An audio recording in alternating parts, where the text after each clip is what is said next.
And welcome again to the USVI LitFest.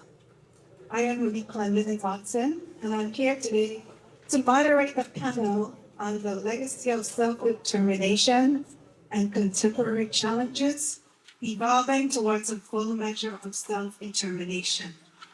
We have a esteemed panel of thought leaders on these subjects from Puerto Rico and the U.S. Virgin Islands. We unfortunately lost our British Virgin Islands panelists due to the inclement weather.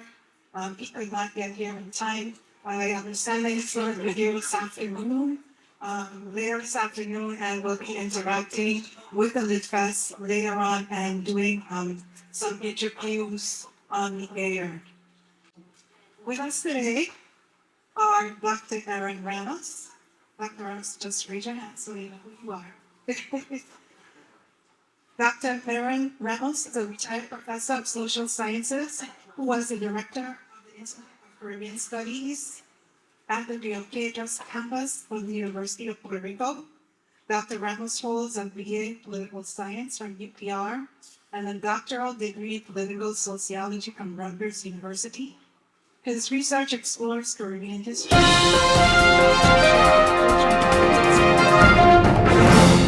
He has written several books on these topics.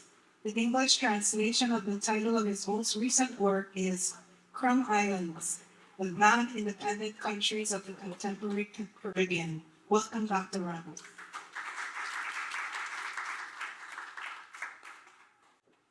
Our second speaker is Dr. Malik Sekou. Dr. Sekou is a professor of political science and history at the University of the Virgin Islands. He holds bachelor's and master's degrees in social science from the University of the Virgin Islands and a doctorate in political science from the University of Delaware. Dr. Sekou has worked extensively as an analyst, educator, and consultant on Virgin Islands political issues, specifically as they relate to political self-determination. He is a sought-after writer, speaker, and commentator on the issue of political status and constitutional development in the Virgin Islands, having worked on various initiatives by the Virgin Islands people over the past 40 years to choose political status and adopt the U.S. Virgin Islands Constitution. He has served as an elected member of the Board of Education and sought political office in the Virgin Islands legislature and as lieutenant governor. Recently, he has advocated adopting the revised Organic Act of 1954 as a baseline constitution for the territory, which can later be amended locally to fit community needs, and his work to publish an accessible plain language ebook on the revised Organic Act of 1954 to advance that goal. Welcome, Dr. Sekou.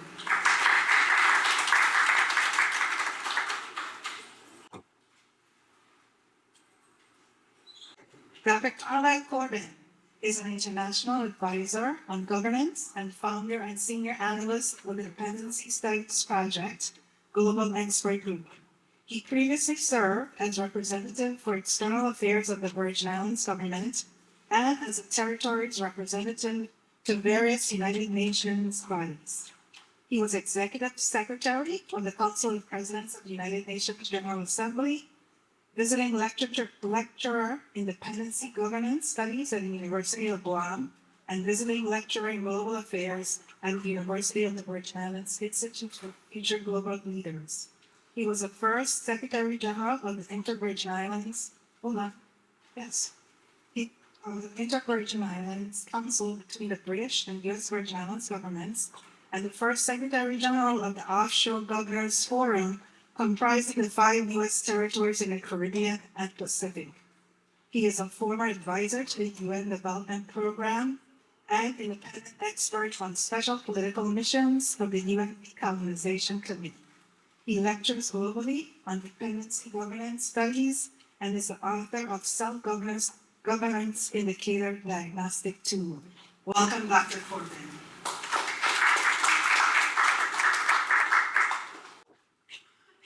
Our format today will consist of 4 8-minute rounds of questions and discussions. The first 2 questions will be posed by me, and the fourth will come from you, our esteemed audience.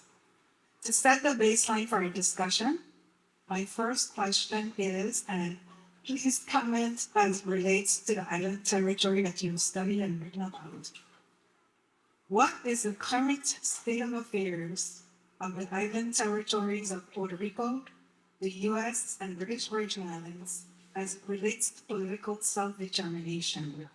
How does this impact the social and economic aspects of our current state of affairs?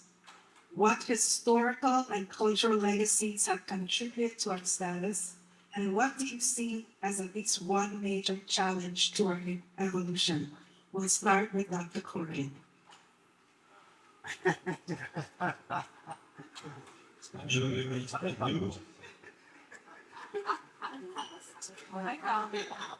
Well, thank you very much. It's very pleasing for me to be amongst my good friends and all of you as well. Always great opportunity to come back to UVI's and our campus. That is a very, we live in a region where there are more what we call non-independent countries than anywhere else in the world in such a small space. And it all started at emancipation, but of course with us 1848, British territories 1834. But following that, that was not the end. That was the beginning of a period of over a century and a half of colonialism. And only in the 1960s did the territories that were mostly British, as well in this region, became independent. And there were, of course, others that did not become independent, including the two mentioned British Virgin Islands, particularly, as well as the U.S. territory still, and French dependencies and Dutch dependencies are also in the category of non-independent countries in the region. So the challenge, of course, is what my good friend Dr. Sekou is involved in on a regular basis, on a daily basis, for many years, has been to advance us here, but also in the case of Benito, my good colleague from the British Virgin Islands, his role is also to advance the British Virgin Islands, and he works very closely in that area in order to move to advance what we refer to as a full measure of self-government. So it's a matter of moving out of the current colonial condition into the full measure of self-government. There are many ways to do that, or at least several ways to do that. One is, for example, what Guam has done with the Pacific region as a U.S. territory. They have decided not to go the constitutional route. They decided to go directly to the political status. In the British Virgin Islands, the issue is how to, the constitutional arrangement, their constitutional reform is related to their relationship with the United Kingdom. So it's not just a matter of they're moving internally in terms of how they structure themselves. So I'll leave the issue of Puerto Rico to my brother, Aaron, and we can answer the other questions. Dr. Ramos? Well, let me say first, I'm very grateful for the invitation. It was 10 years since I last visited this island. So thank you very much. Now, let me say first a word about the origin of the word colonialism.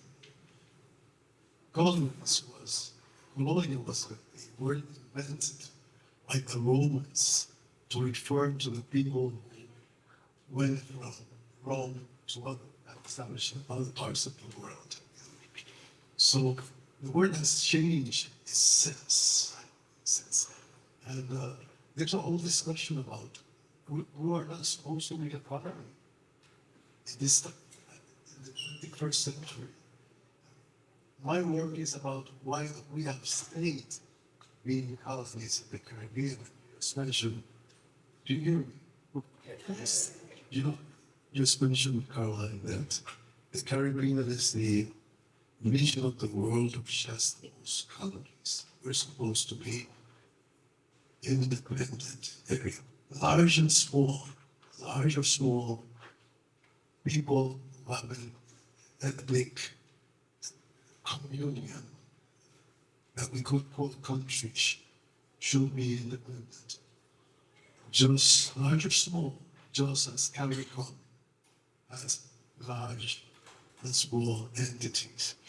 Now, let me say to this, I had a neighbor, friends of my father, that instead of saying, he was always, I'm not an academician, but I enjoy the way let's call common people refer to things. And my father has this friend that instead of saying, I'll see you tomorrow, he would say, I'll see you until the next sun. It was exciting what was going on. He loved proverbs that contain wisdom. And I remember him explaining what colonialism was all about. Colonialism occurs, he said, when the land you step on and the things you think are yours are really owned by a guy who lives far away and don't like you at all.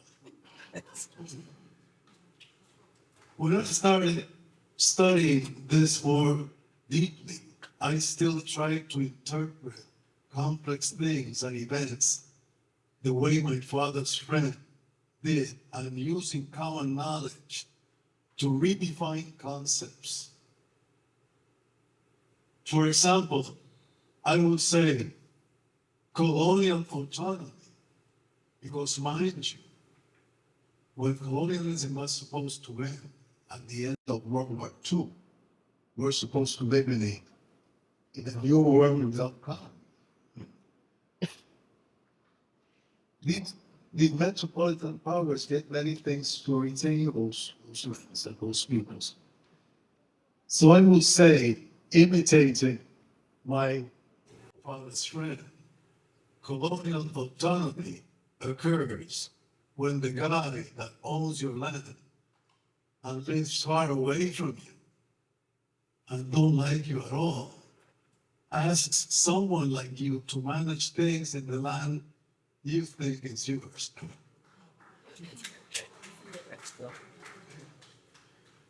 Well, my work is centered on those lands in the Caribbean that we claim being possessions of Britain, the US, and what have you. Let me just say briefly, because we thought that it would be better exchanging ideas with the audience. My work is centered now, at this time. I provided a copy of my book, which is in Spanish, to the thesis. So those of you who know, it's being translated into the English language.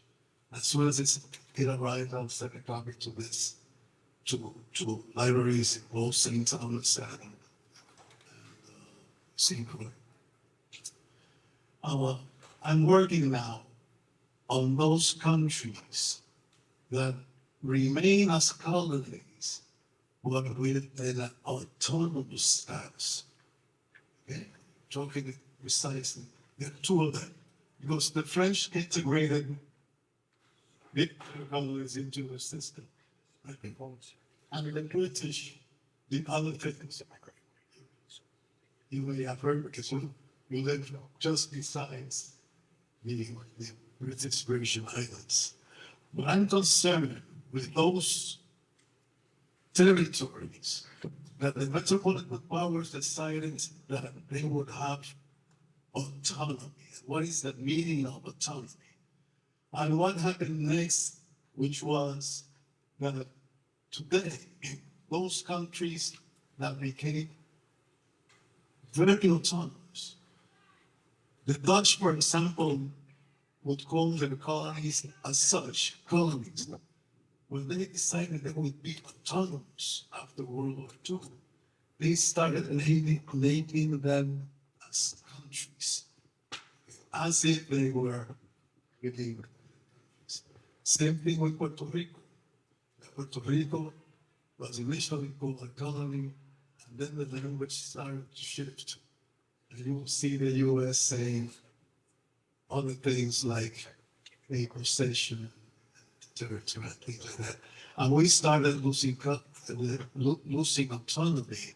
And the way we are now, both in the Dutch colonies and in Puerto Rico, is that there is a huge presence of metropolitan representatives managing our territories. In Puerto Rico, by the way, we have a junta, a board installed in Puerto Rico by the US that is practically substituting the local government that was created when Puerto Rico was to become autonomous. Thank you, Dr. Ramos. Dr. Sekou? Morning, everyone. Good morning. I was listening intently to my colleagues. Since they see it work to raise me, I was like 8% of you live into the way. The question was how we view territory. I would say the Virginians people are conflicted. I said, we have seen, we have differences, but I would say in VA, we are fungi with lumps in it. Our fungi is at properly cooked. Virginians have achieved certain huge steps forward. The university is a step forward, a step towards self-determination. Been coming in here earlier to my wife, who was here to support the Dr. Sekou, Dr. Shiri Sekou. You notice there is a non-simulation, there is a parity part. In fact, the university is an act of the people trying to acquire higher education. This very festival is a step towards developing the ways of literacy. So I would say, in one sense, we are on a forward projection rather, of self-determination. We are trying to have better infrastructure, better education, better health, all these good things. Yet we follow with the fundamentals. The fundamentals of political standards. That's where we have our problem. The fundamentals of our political system is where the VA has a major problem. On the trappings of modernity, we step towards developing mere clay. The average person knows what hot water is, cold water. It's all the next things. We demand it on a daily basis. We demand the best feature of modernization. And then comes to the quest of seeking greater power over our local situation and trying to have a safe foreign policy, U.S. foreign policy. We can't fail. We're not serious. That's why the lumps in the fungi. By the way, you know fungi everyone? When was fungi that I took can't meet no fungi as done in St. Thomas supposed to be even consistency. Can't have lumps in it. Lumps in the fungi is like the fungi. That's what I'm talking about. So we have a society where there are lumps in our fungi, and it's a difficult task getting our people to address the issue of political standards. That's one issue. And second issue that Dr. Corbin hinted on is constitutional quest in a very interesting journey. But those of you who follow the issue have gotten some blows, right? All and sundry. Getting up, down, posted, left, right, and center. Because many people don't quite appreciate the need for this territory, but minimum have its own constitution, and by doing that, have the power to make the change to this political system. Right now, our society is organized. The federal government, Congress, determines our organic activations. Anything we want to get done with our political system, big major act with Congress, it's really logical that that discussion is held here in the Virgin Islands. So my task has been to encourage people to see this constitutional discussion as a necessary stepping stone towards greater autonomy, and then autonomy towards political standards. Now, there's a discussion and debate on whether statehood will achieve self-determination, independence, free association. As a discussion in the but still, a necessary precondition for us to move forward is to at least address the organic act issue, let's create a constitution, and then from that, strength of deciding for ourselves to move forward.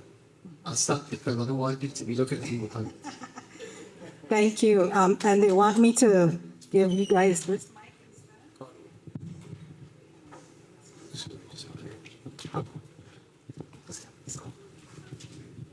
Okay.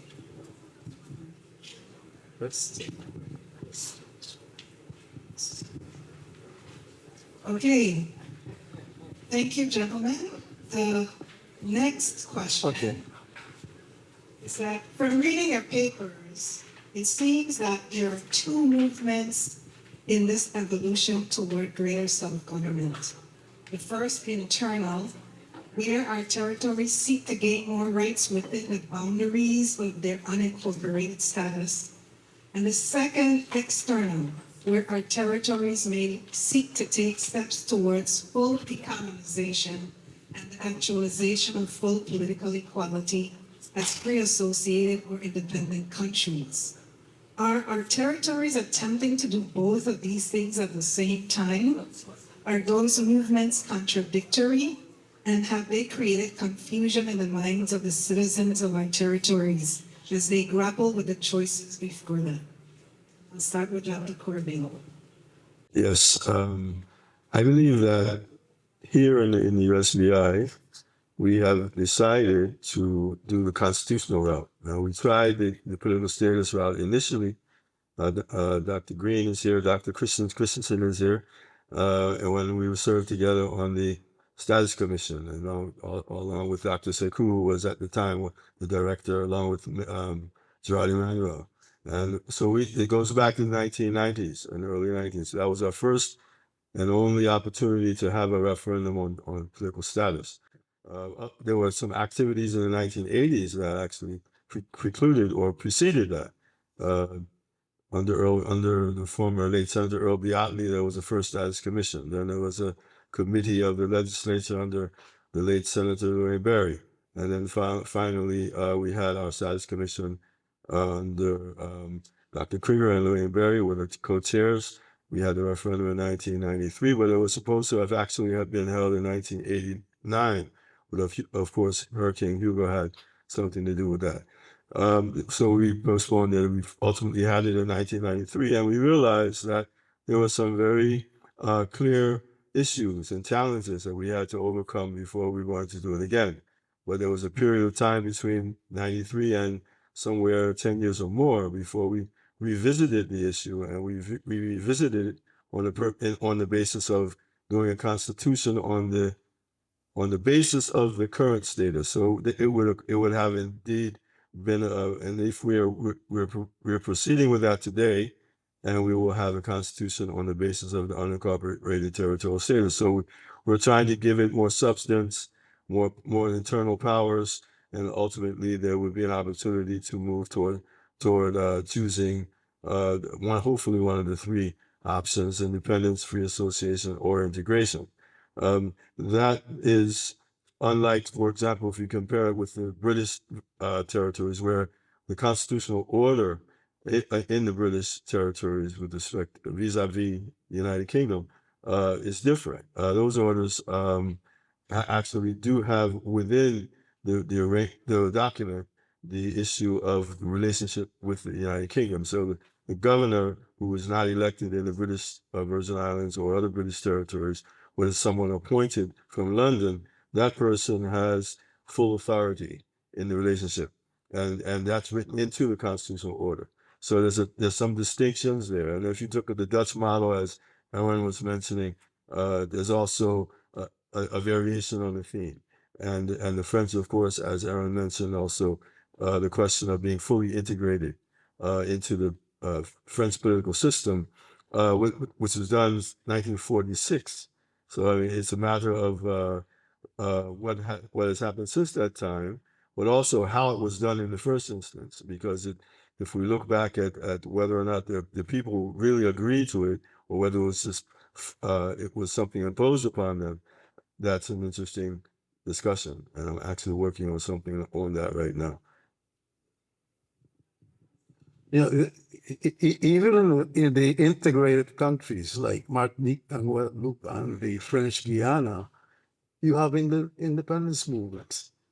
Because, you see, I always recall that the difficulties of integrating a people into a metropolitan, a huge country like like Great Britain or France or the US. I always recall the story of the Sequoia Indians. You've heard about them? The US was divided in tribes at the beginning, and they had this tribe uh, called the Sequoia Indians. They were a member of a state. And when the US was expanding and saying, let's form more states to make the United States, the Sequoia Indians said, we want to be a state. We Indians want to be a state. Uh, and the US said, no, statehood is not for you. Statehood is not for Indians. And there's a reason why. The reason why the US would not admit a petition, would not accept a petition from an Indian tribe to become a state is because of the nature of the US federal system. They are federated systems in the world that are created to accommodate difference. Okay, you have Nigeria and other countries of the world say, we're going to become an independent country. Yes, we have 15 tribes. Let's make a federation so that all the tribes have representation. When you read Madison in US history, or you take a look at the way the states were formed, Madison would say, we have states, we have a federation, not because we are a different people.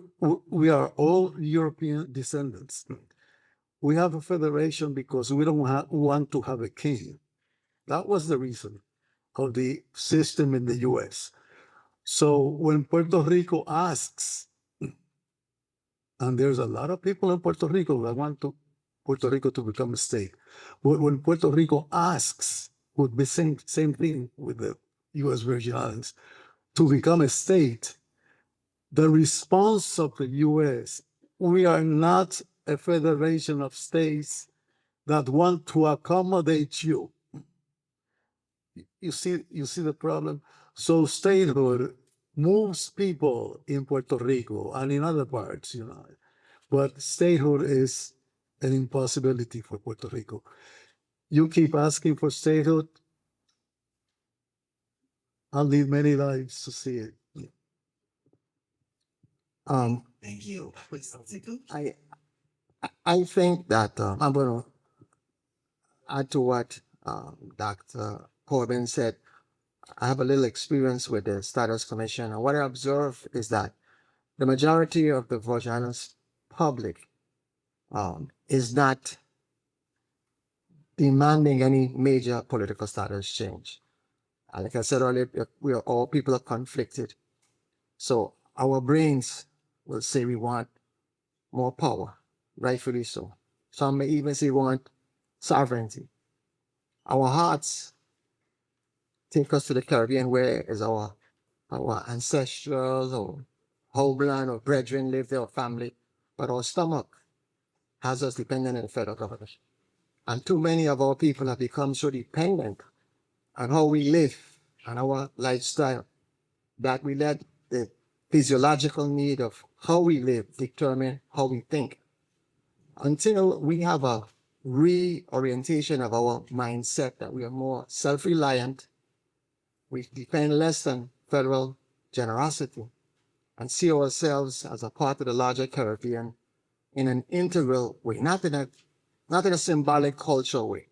We're going to be in this slow boat to China, which means we're going to address our political status down the road, but for the meantime, we're in a piecemeal journey addressing the constitutional issue as a people.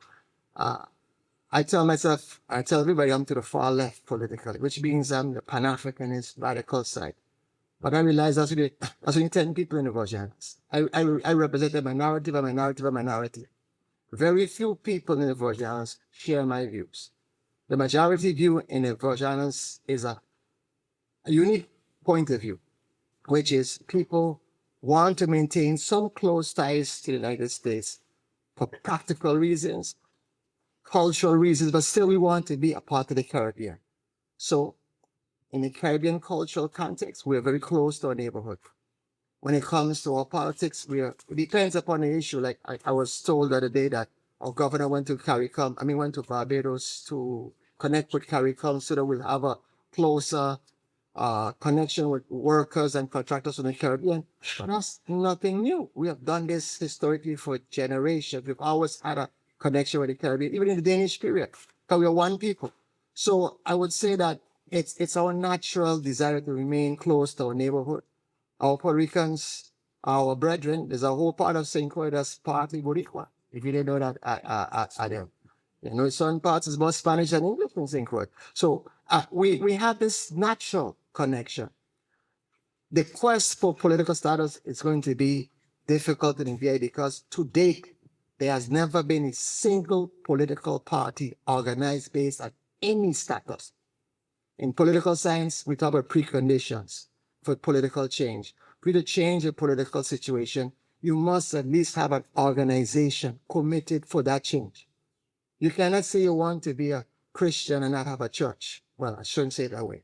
You don't want to have a devout community without having a congregation of the blessed or the beloved or the committed. Same as Muslims, same as Rastafari. Every community rather, must have an organization. So if you want to promote what is independence, free association, state, or even an autonomous VI, there has to at minimum be an organization committed for that goal.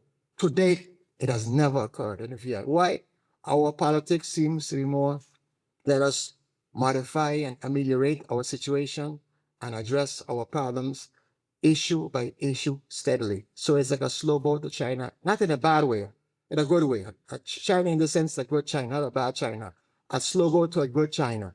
So I say to that question to the audience, the Virgin Islands is on a path towards addressing free association, independence, statehood, and autonomy, but on our own slow boat approach. I hope it speeds up eventually like a ferry to St. Thomas, but I don't know when that's going to happen. And I believe even the discussion we have with this constitution is at minimum stirring up the pot a bit, have people talking about the issue once again and trying to find a solution for all problems.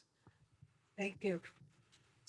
My third question, which kind of is part of what you all were just talking about, is that since the movement towards greater self-determination should come from the intent of the people who want this evolution or revolution to take place, why has there been a declining percentage of people, at least here in the U.S. Virgin Islands, of voters who are willing to participate in referendums on status or a constitution and make choices? Is it because the political leadership and political elites are the ones driving the conversation? Are there barriers being erected by economic and cultural forces? Do the people really want to leave the house that they live in and are comfortable in to build a new house? Are they ready to make this move? Are structures in place to help them make the decision and prepare for what full decolonization and full political equality will bring? And again, I'm starting back with Maria. Yes. I would say echo Malik, because one of the things that he did when he was the executive director of our commission was to draft a post-referendum report.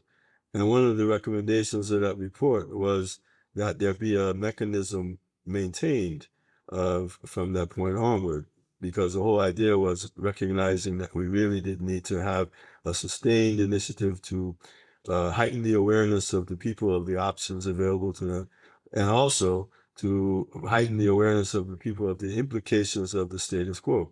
And of course, the status quo was never meant to be permanent. And a lot of people are not familiar with that idea, but when the United Nations was formed in 1945, the whole idea of it was to advance territories to the full measure of self-government. And of course, over time, conditions changed, but we now have 17 remaining territories globally, and we are one of those 17. Guam, American Samoa, also on the list, Puerto Rico, and the Northern Marianas were on the list but were removed prematurely. The idea of needing to have an initiative and a mechanism, and I'll compare it with Guam, for example. Guam had a commission on self-determination, and we were working very closely with them in the 1990s, early 1990s, because we were advancing toward a referendum at the same time. And their referendum, they had decided, as I mentioned earlier, to proceed with the political status first, and then write a constitution on the basis of what they chose. And when they had their referendum, they chose Commonwealth, which was patterned not after Puerto Rico only, but also after the Northern Marianas, which had a much more autonomous Commonwealth. What happened after that was that Congress took some time and ultimately decided that it could not accept the autonomy that would have been given to Guam. So they proceeded to change their commission and changed it into a commission on decolonization, and that has existed since that time. And they are very involved in education. I see Senator Maurice James here at a period of time when she was involved in that very directly as well. And we had many long days of battle and discussion, and I think all that's positive. But when you don't have a mechanism like our commission, and it sort of disappears. And the technical work necessary, the research and the information to actually dissuade the disinformation that we hear a lot, then that's very useful to have a mechanism in place.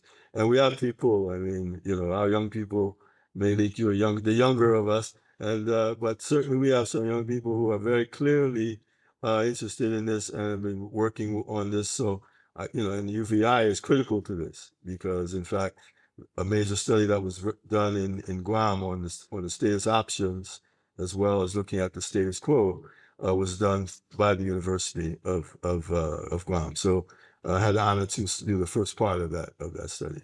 The idea, of course, again, is just that way. We just need to have a sustained effort. I know that Dr. Malik's office is doing it, but you need some resources and you need another maybe political body to go along with it in order to advance it, because it would require political decision making, and of course it very well could require that the candidates for office take a position on these matters, because I don't think that we have our candidates asked on these questions, and these are some points that I think would be useful. Yeah, I think it has to do with language. We're using, when you use the word independence, that's a 19th century word. You became independent from a metropolitan power, Spain, with respect to the countries that became Latin America. I prefer the use of sovereignty, for one, because no country is really independent. But sovereignty stresses the fact that it is the will of the people in that country that must be respected. That's number one. Number two, we have to discover again the importance of free association. Sometimes we say, in Puerto Rico, people say, oh, either statehood, which is an impossibility, independence. Many people don't like independence because independence,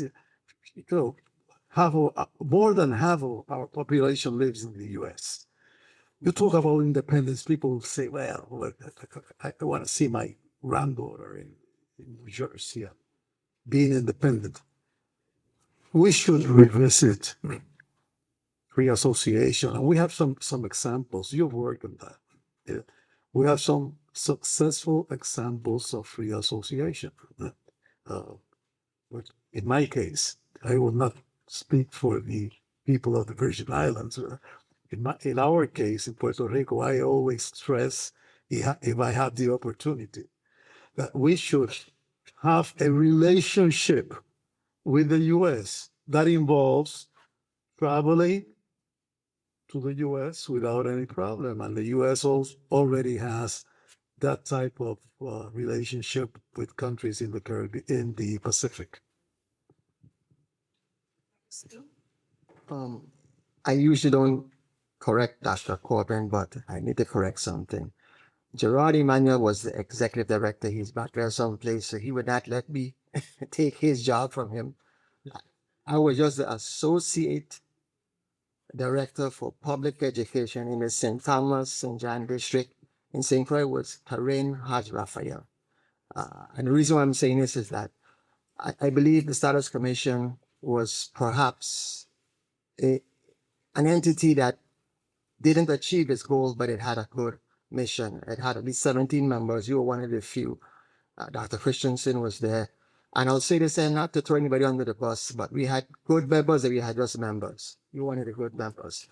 I want to say that, the 20 words of anybody? Anyway, I just want to add that one of our challenges we have in the Virgin Islands that exploded in the 1990s is we have an identity problem. It is an inconvenient truth. We do not have a consensus on who is the Virgin Islands people, who are Virgin Islanders. And every time we have a discussion on political status of the Constitution, there is a segment of the community who believes this issue is an original precondition for the discussion. And some take the position that only the ancestral Virgin Islanders need to have that input. Others say other Virgin Islanders. So we don't have an agreement on that. So that's one of our challenges. I sometimes call it the three haunted horsemen of the discussion. So identity is one issue. The second issue is, again, as I mentioned before, the economics. We have a kind of a paranoid feeling about becoming more autonomous. And here in the VA, if you want to shut down a discussion, say, Corbyn wants us to be independent. And when we like some other country that don't have nothing. So we say that to shut down the discussion. So the way we shut it down is, as you say, independence means a failed state. That's the way they say it. Or hunger, poverty, misery. So the word independence is used, or rather weaponized, to shut down the discussion. Sometimes when we discuss the issue of even becoming a state, people say we're too small, we ain't got nothing. Now we have cash and tantan. We have nothing to offer America. So we get into this defeatist attitude that we cannot do for ourselves. And then lastly, the last haunted horseman is the horseman of ignorance, which means a lack of knowledge. And some of the people who are the loudest mouths have the least amount of information on the topic. This is a discussion that demands a cool-headed approach.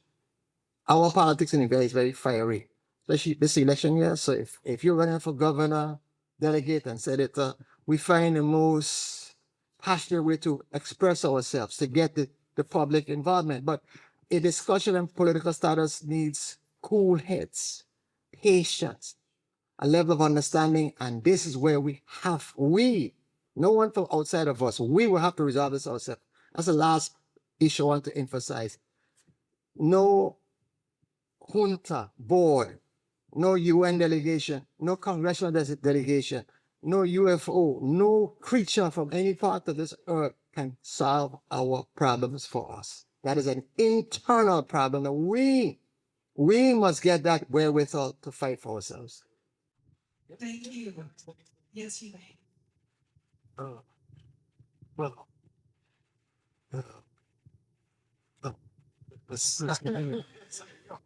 Okay, so it's for number 4 question, which is the point where we invite members of the audience to come up. Please form a line here to my right.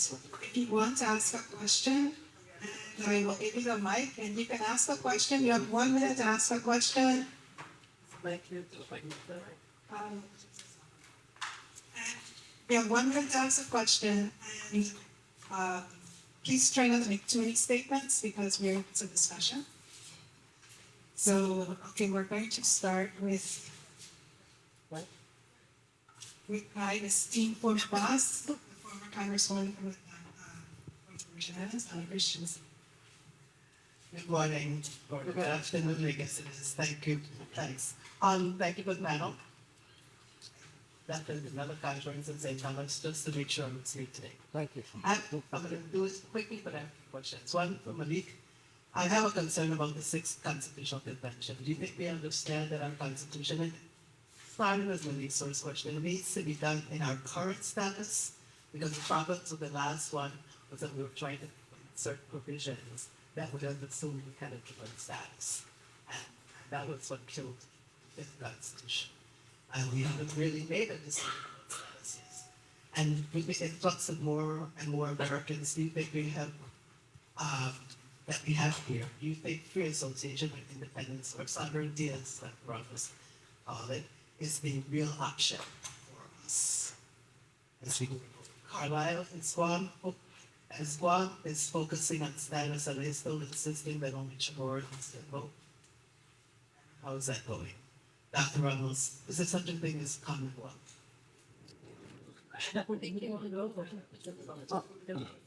Answer the toughest question for this year. Jeez, so glad Dr. Christensen.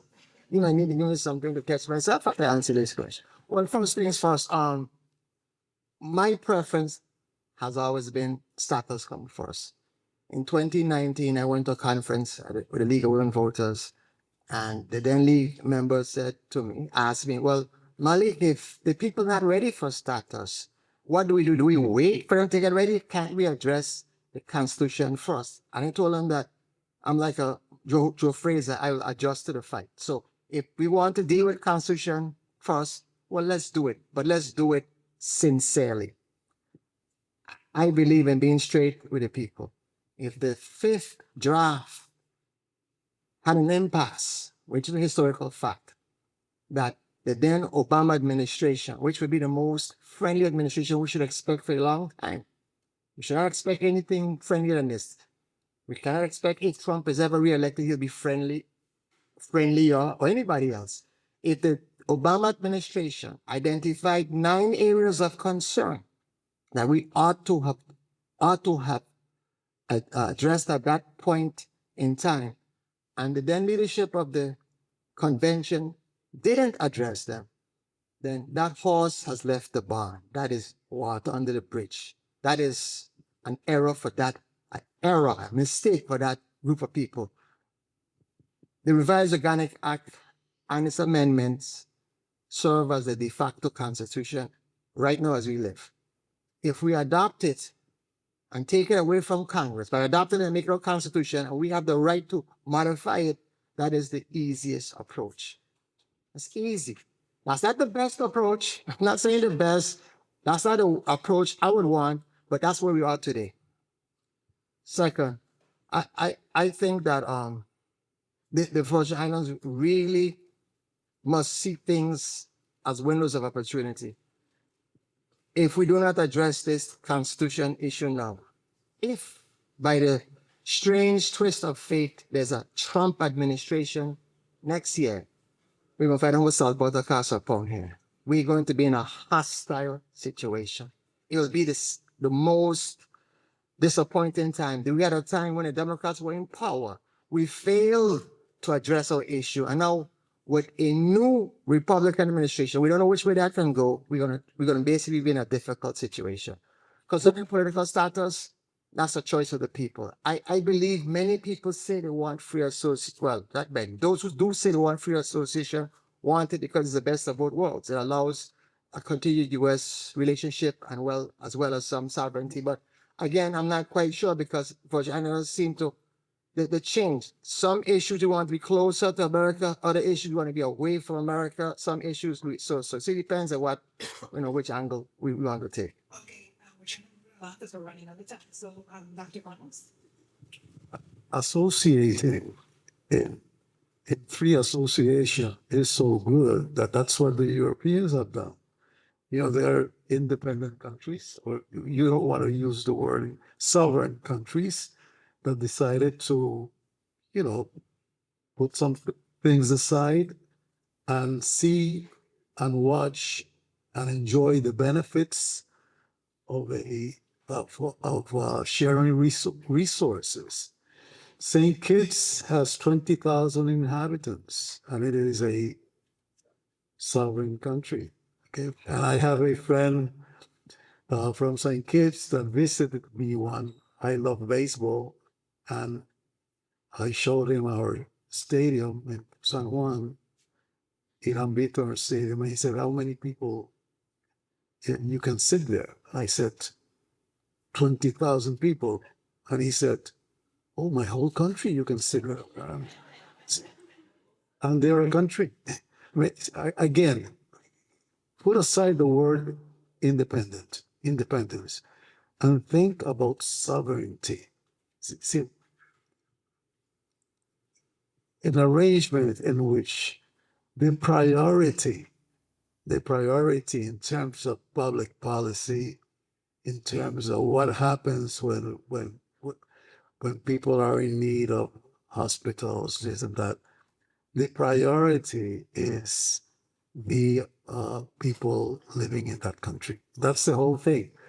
Once again, we talk about independence, people do what Malik is saying. They say, "Oh, well, this is going to happen. It's going to be so terrible." No, it's just a matter of having power for your own people. Now, answering your question, the Commonwealth is not existent.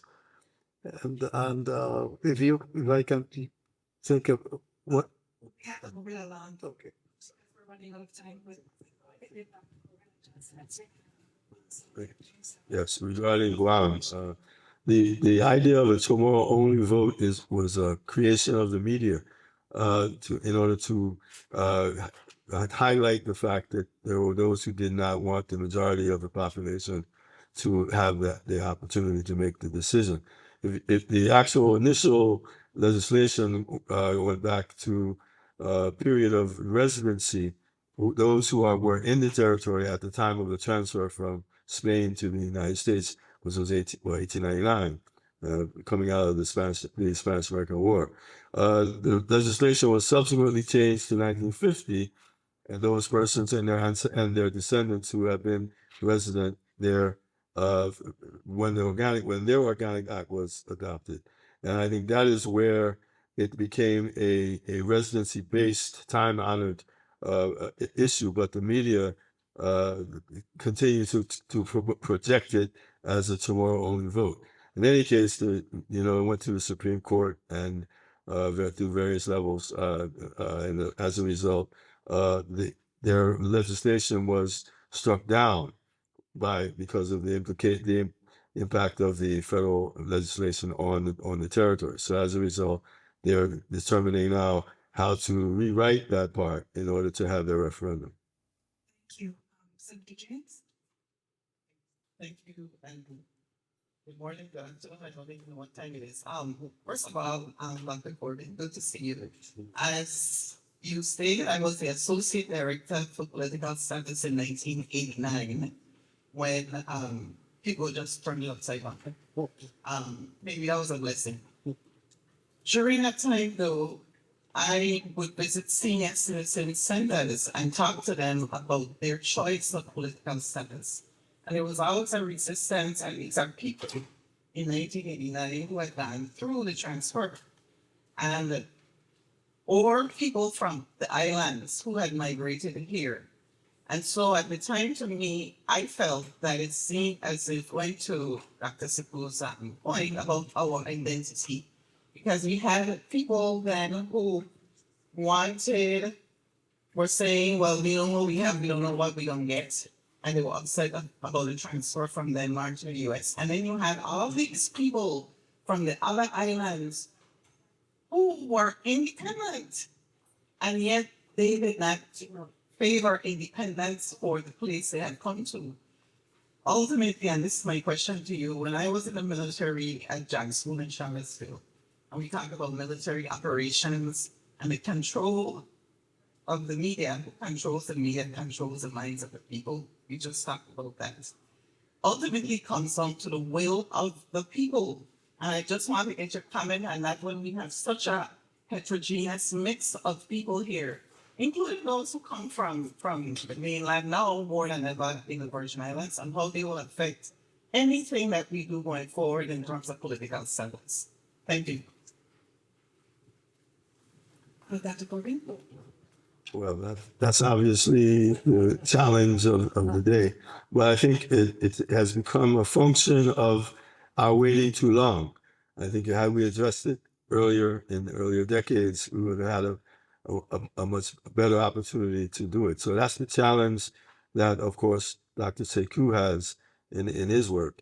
But at the same time, as a legislator, it may be considered that something is put in place that would be a more regular or permanent type of modality or mechanism that is involved in advancing the awareness of people on a regular basis, and rather than simply relying on some of the opinions that we hear daily, every day, and counter opinions. And there's a lot of emotion on this. It'd be great to see if we could direct that emotion in a way that could be very beneficial. Dr. Reynolds? We haven't had much time, but if we look at what's happening now in Bonaire and Statia, I don't know if there's a lot of knowledge here on what's happening. Yeah, really, you cannot develop a country without that country having sovereignty. I mean, just so.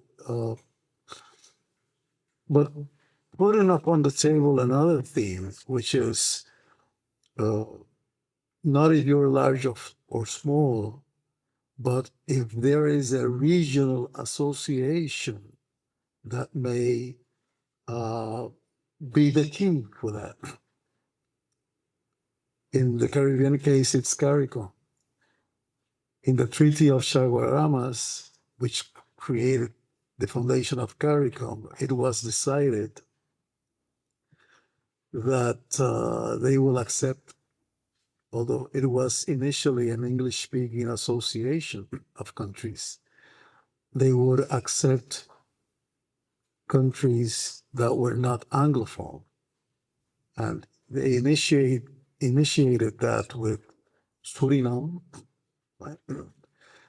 And then Haiti, which is an important theme in the future to discuss in this type of event, Haiti. And when I talk with my colleagues in Puerto Rico, I say, how about making CARICOM a European Union of the Caribbean and having countries all over? You imagine Haiti for the first time in its history. I lived in Haiti, by the way. I taught a course there, by the way.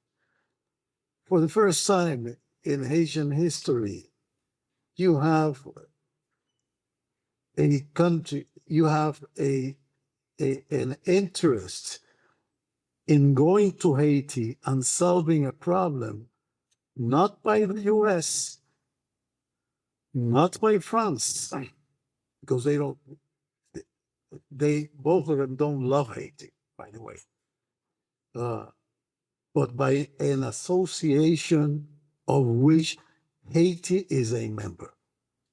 So I'm full of hope, because for the first time there is this regional. I cannot predict anything, but for the first time, Haiti is supported in this transition by an association of Caribbean countries,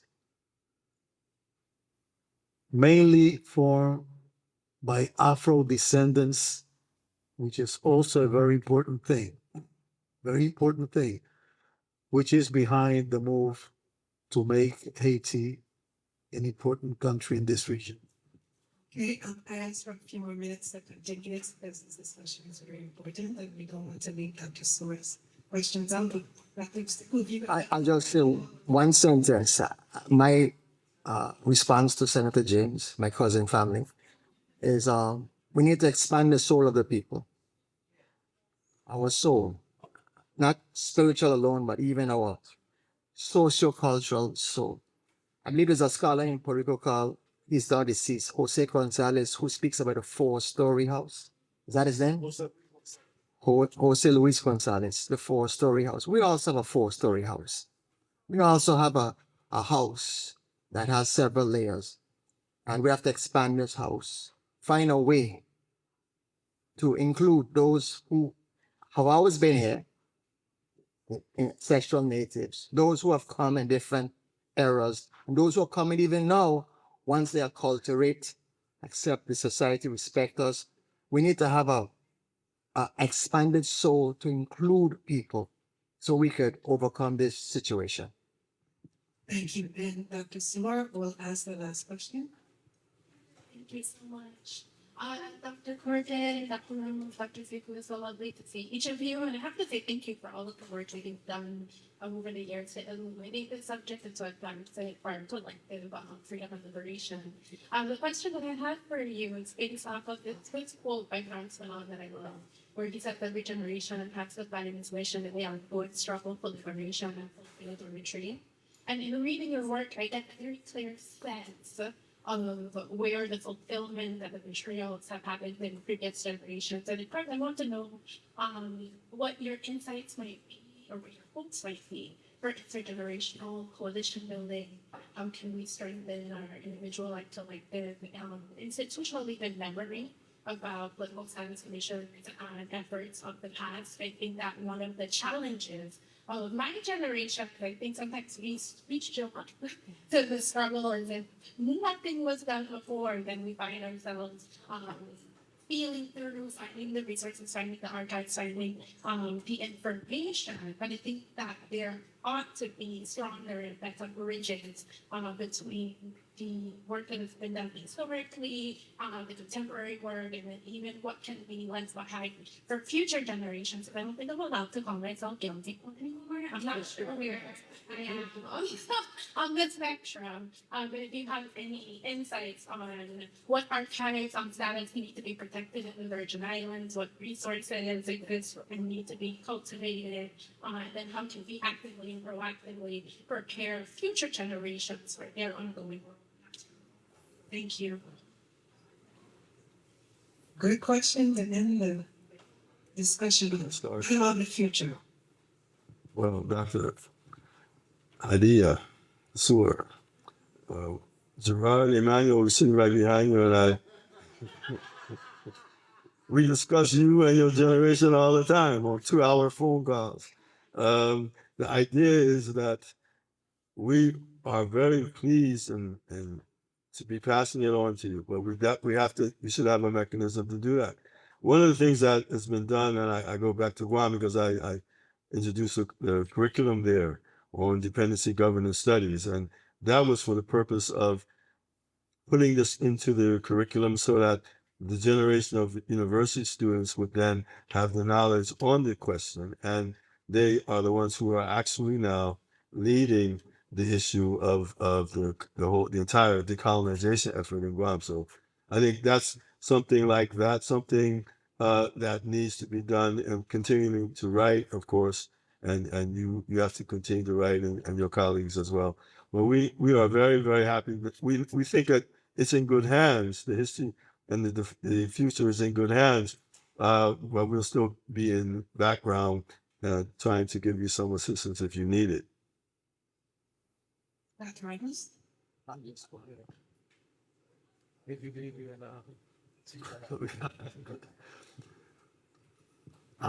that I believe, I am aware that I'm 78 years old. You won't believe that.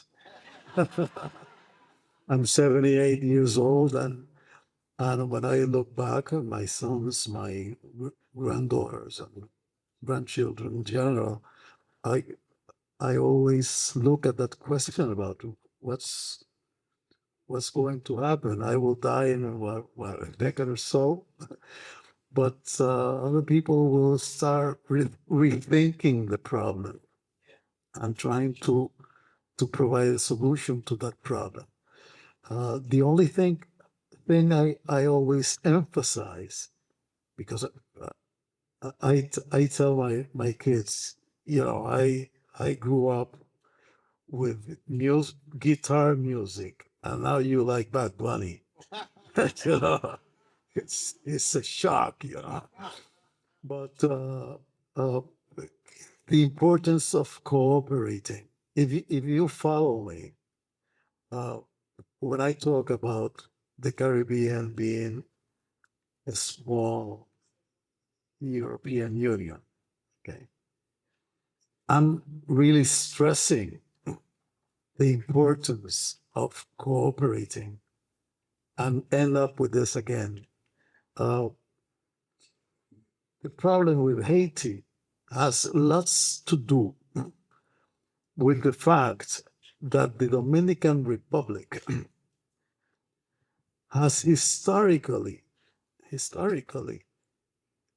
grasped and continued to reproduce the invention of Haiti made by General Rafael Leonidas Trujillo. You know, there are 5 islands in the world that are shared by 2 or more countries, just 5. One of them in the Caribbean, we have 2, St. Martin's Island, just 2. In the Caribbean, we have Hispaniola, the Dominican Republic in one side, Haiti in the other. I always say, to my Dominican friends, let's build vínculos, we say, relationships of cooperation. If the Dominican Republic, I'm not saying that they both have 11 million inhabitants. I'm not saying Dominican Republic take care of the 11 millions of Haitians. I'm not saying that. I'm saying Dominican Republic collaborate for the development of Haiti. And that's how I look at the Caribbean. In the future, you young people will know more people. Most of what have happened here includes new visions. The students, everyone who has spoken here, has spoken about visions, different visions, always seated on collaboration. That's it. That's the key. Dr. Soa, another cousin family. That phrase you quoted is almost like a biblical parable for the Pan-Africanists, because it says that we must either fulfill or betray our role in a generation. I'm in an older generation than you, and we did the best we could given what we knew at the time. Our task is to ensure you don't repeat our mistakes. Do not repeat the mistakes of those who walk before you. You will make your own mistakes, and that's all life is. You make mistakes when you live, but don't repeat somebody else's mistakes, especially when you warn you and say, that shortcut has 10 pit bulls. Don't go through that shortcut again. Try another shortcut that has no pit bulls, maybe poodles and chihuahuas. So our task is to honestly give you our views of what went right and what went wrong, and give you advice on how to avoid issues. The Virgin Islands, the Caribbean is rich with potential. Even Haiti, we have potential. We have the greatest resource, the human element, the human resource. We're not known for tremendous oil and diamonds and the resources of continents, Africa, Asia, the Americas. But the human resource is immense. The Caribbean people punch at a higher weight class when it comes to culture, song, dance, sports, even in intellect. But when it comes to our governance, our economic development, we have many rivers to cross. Our job, the elders, as I'm not quite 70 yet, well, I come close, but is to assist and do it in a way that is constructive, because I think even in my age group, we sometimes like to tell people what to do, because we have a culture in the Caribbean, especially where young people must be seen and not be heard. The elders must dictate to the young people what to do. That's not how it's supposed to be done. It should be that we urge, we persuade, we look for the best element of transferring information without telling you what to do, but give you advice and hope that we allow you to grow and stand on our shoulders and one step further. Thank you very much. I know I learned much, and I hope everyone who is listening learned as well. Thank you very much. Thank you.